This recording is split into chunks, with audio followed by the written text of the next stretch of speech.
Hey, so today I'm going to give you one of history's many examples that people, much like life, resist simplicity. Today I present you a man who was born Wernher von Braun and died Wernher von Braun. I need a haircut. So to start with, Wernher von Braun was born into an aristocratic family in the Weimar Republic period of Germany, which took place between World Wars I and II. At around age 15, he became fascinated with rocketry, eventually becoming consumed with the idea of space flight. This fascination persisted, and over the years he became a leading expert in the field of rocketry.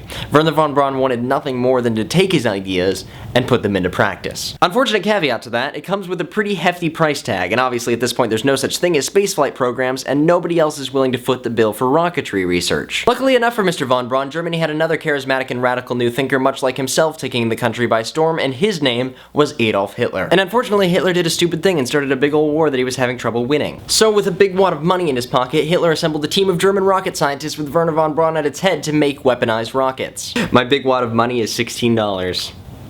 Yep.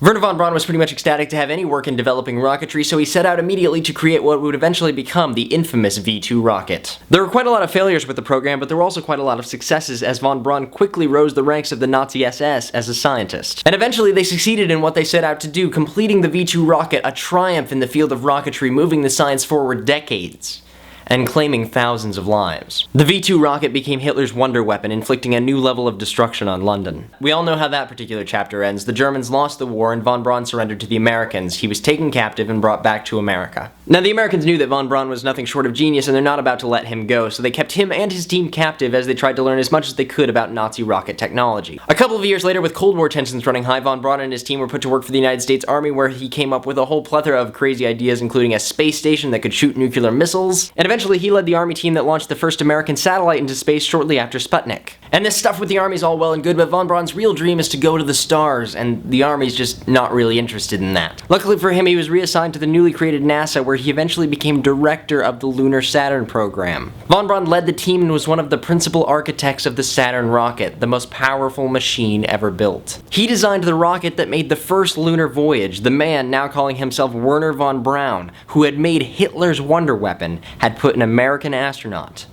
on the moon. Following the heyday of the Saturn program, von Braun did a lot of other cool things as director of NASA, including starting Space Camp, but eventually his position and influence at NASA faded away until his retirement. Shortly afterwards, he contracted cancer and died. He is directly responsible for the deaths of thousands of people, but without him, we may never have gotten to the moon. He died a man without easy answers. Very quickly before I go, in case you missed my last video, I've been selected as one of 5 finalists for a very exciting contest called Lonely Planet. You can vote for me every day if you'd like. There are links in the description, and I would really appreciate it. I'll see you all next time.